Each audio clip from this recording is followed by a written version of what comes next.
NVN के दोस्तों, नमस्कार, सलाम। कमाल की बात में स्वागत, खुशामदीद, वेलकम।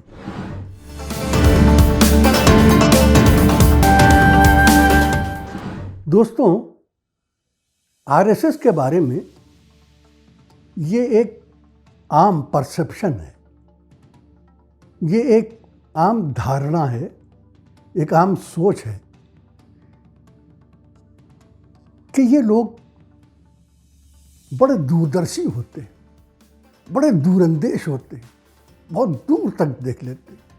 इनकी सोच बड़ी गहरी होती है। ये हवा का रुख पहचानते हैं, ये सूंघ कर सियासत का मौसम जान लेते हैं।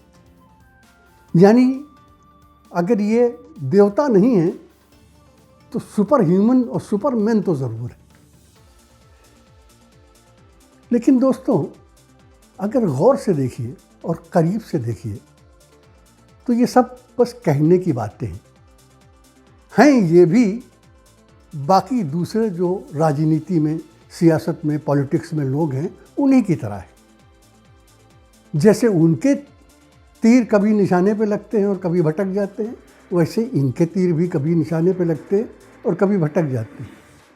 जैसे दूसरों की चालें कभी कामयाब होती हैं और कभी नाकाम हो जाती हैं, बिल्कुल उसी तरह इनकी भी चालें कभी कामयाब होती हैं और कभी नाकामयाब हो जाती हैं। हाँ, इन्हें मीडिया का ख़ास तौर पर बहुत ज़बरदस्त सपोर्ट है, इसलिए इनकी कामयाबियाँ तो बड़ी ज़ोर से उछाली जाती हैं, नाकामियाँ चुपके से दबा ली जाती हैं। देखिए, जो लोग दूरदर्शी होते हैं, दूरअंदेश होते हैं, दूर तक देखते हैं, जिनकी सोच गहरी होती है, तो फिर वो बुद्धिजीवी होते हैं, वो दानिश्वर होते हैं, वो इंटेलेक्चुअल्स होते हैं। और आपको तो ये बताने की ज़रूरत नहीं कि बुद्धिजीवियों से, इंटेलेक्चुअल से, दानिश्वरों से आरएसएस और बीजेपी को कितना बैर है। पिछले 7 साल में भारतवर्ष में जितने लोगों को सेडिशन और देशद्रोह के नाम पर जेलों में ठूस दिया गया है, वो सब के सब बुद्धिजीवी हैं, इंटेलेक्चुअल्स हैं, दानिश्वर हैं। कोरेगांव के सिलसिले में जिन लोगों को जेल में डाला गया है, वो सब प्रोफेसर्स हैं, लेखक हैं, राइटर्स हैं, इंटेलेक्चुअल्स हैं, जर्नलिस्ट हैं।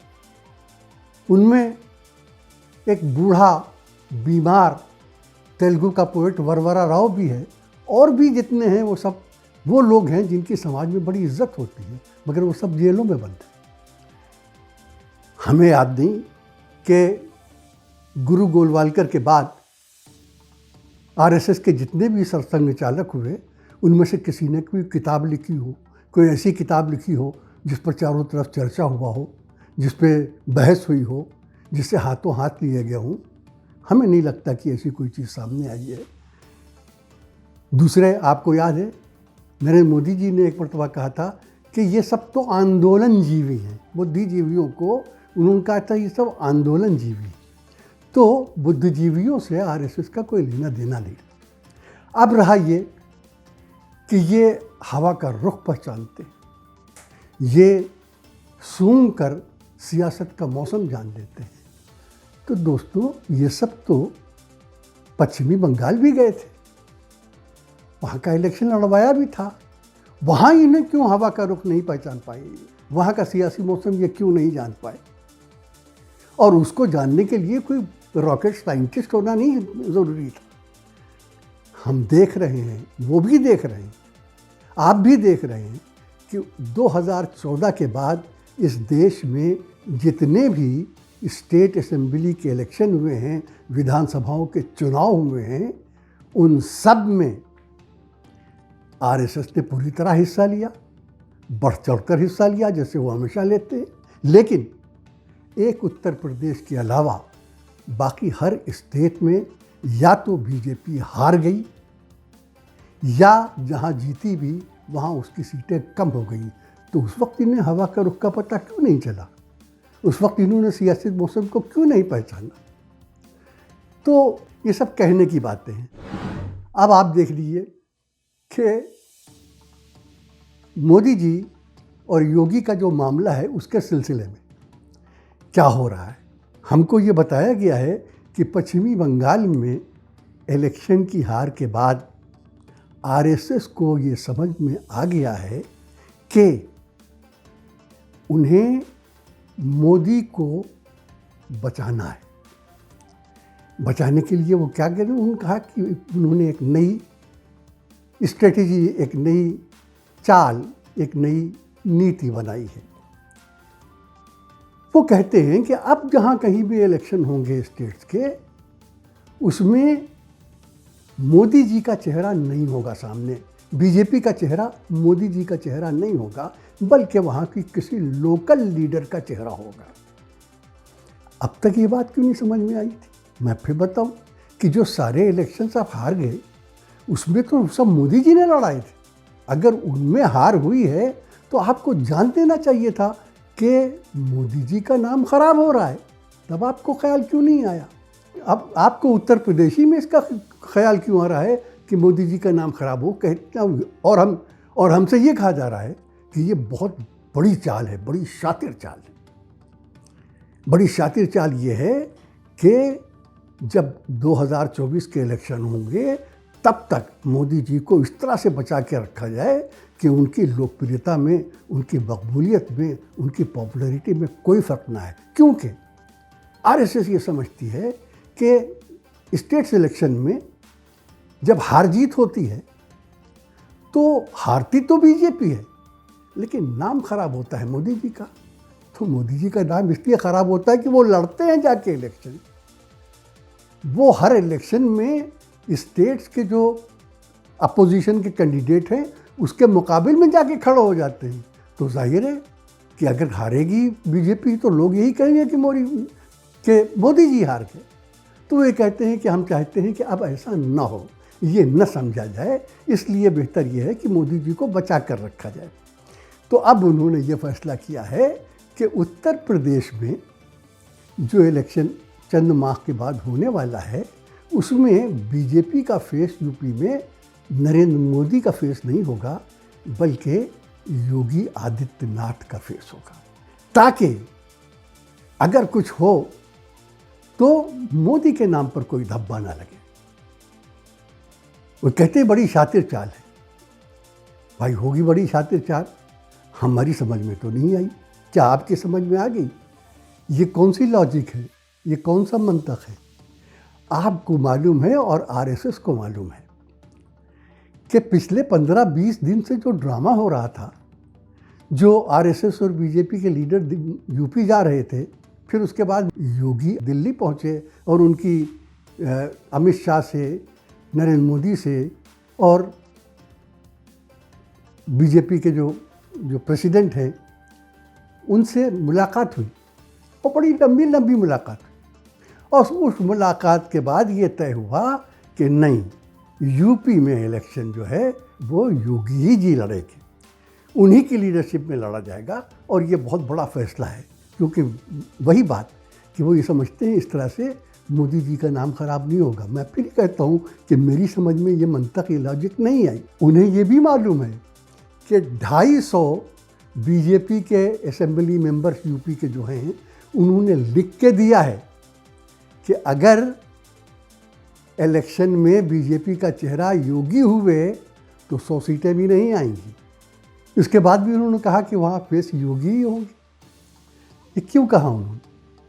ये इसलिए कहा दोस्तों कि अगर योगी नहीं होंगे तो फेस होगा कौन? ये मजबूरी है आरएसएस की, कोई शातिर चाल नहीं है। वहाँ अगर योगी फेस नहीं होंगे तो कौन होगा फेस? केशव मौर्य होंगे, विश्व हिंदू परिषद के साथ, जिनका नाम लैंड माफिया के साथ भी जुड़ा हुआ है। वहाँ ये नए जो गुजरात से भेजे गए हैं आईएएस ऑफिसर अरविंद कुमार शर्मा, वो होंगे। अगर वो फेस हुए तो बीजेपी को 10 सीटें नहीं मिलेंगी। वहाँ कौन, अगर योगी फेस नहीं हुए और वहाँ मनोज सिन्हा फेस हुए तो डबल डिजिट में भी नहीं पहुँच पाएगी बीजेपी। लोग कहते हैं कि योगी अगर रहे तो 100 सीटें भी नहीं मिलेंगी बीजेपी को, मनोज सिन्हा हुए तो 50 सीटें भी नहीं मिलेंगी। तो ये मजबूरी है। इसी तरीके से उनकी मजबूरी नरेंद्र मोदी भी है। नरेंद्र मोदी का कोई बदल नहीं है उनके पास, कोई अल्टरनेटिव नहीं है। कि जो लोग कहते हैं कि नितिन गडकरी को प्रॉप अप किया जा रहा है, उन्हें थपथपाया जा रहा है कि वो मोदी की जगह लेंगे, सोच के हंसी आती है। मोदी जी की वो पॉपुलैरिटी है कहीं आसपास नहीं पटकते। महाराष्ट्र के अलावा बाकी जो प्रदेश हैं, बाकी जो स्टेट्स हैं, उनमें तो बीजेपी के वर्कर भी नहीं वाकिफ़ हैं कि गडकरी जी क्या चीज़ है, क्या बेचते। तो मोदी के मुकाबले में गडकरी को लाएं या बस सुनिए और सुन के हंस दीजिए। तो है ये कि चाहे वो योगी हों चाहे वो मोदी हों, आज वो दोनों आरएसएस और बीजेपी की सबसे बड़ी ताकत भी हैं और सबसे बड़ी कमज़ोरी भी। उनका कोई बदल नहीं है, उनका कोई अल्टरनेटिव नहीं है। और अगर उसके बाद यूपी में योगी जी को और देश में मोदी जी को सामने रखा जाता है तो ये सिर्फ मजबूरी और बेबसी है। साफ मालूम होता है कि बीजेपी इस मामले में कंफ्यूज्ड है। उसका हाल वही है जो इस सूरत में किसी और पार्टी का होता है, जब ये समझ में नहीं आता क्या किया जाए, किसको सामने लाया जाए, किसके ऊपर भरोसा किया जाए। तो मैं इसे कोई शातिराना चाल नहीं समझता हूँ, मैं इसे उनका कन्फ्यूजन और उनकी बेबसी समझता हूँ। और उनकी जो बारे में जो परसेप्शन है उसे भी मैं सिर्फ एक भ्रम समझता हूँ। मज़ा ये है कि ये भ्रम सिर्फ आरएसएस तक महदूद नहीं है। हमारा जो मीडिया है वो भी इस वक्त बड़ा परेशान है बेचारा। उसकी भी समझ में नहीं आ रहा है कि योगी और मोदी की लड़ाई में वो साथ दे तो किसका दे, योगी का या मोदी का। तो इसलिए मैंने ये सुना है कि उसने अब इन दोनों का नाम ही लेना छोड़ दिया है। अब वहाँ जो टॉक शोज़ हो रहे हैं वो मोदी और योगी पे नहीं हो रहे हैं, दूसरी चीज़ों पे हो रहे हैं। तो मैं पहले भी कह चुका हूँ और आज दोहराता हूँ कि जो हो रहा है, जो होने वाला है, वो बिगिनिंग ऑफ द एंड है, अंत का प्रारंभ है, अंजाम का आगाज़ है। यूपी में और बाकी जगह होना वही है जो जनता चाहती है। और जनता क्या चाहती है, जहाँ तक यूपी का सवाल है, अगर जनता ये समझती है कि किसानों का आंदोलन झूठ है तो योगी जीत जाएगी। अगर जनता इस बात से बहुत खुश है कि गंगा में लाशें बह रही हैं तो योगी जीत जाएगी। अगर जनता इस बात से बहुत खुश है कि उसके प्यारे, उसके घर के लोग ऑक्सीजन और बेड्स की कमी की वजह से कोविड से मर गए, इसको एंजॉय किया है जनता ने, तो यकीनन योगी जीत जाएंगे। लेकिन अगर ऐसा नहीं है तो आरएसएस की स्ट्रेटजी, बीजेपी की चाल, कोई चीज़ काम नहीं आने वाली। तो आज बात यही ख़त्म करते हैं दोस्तों।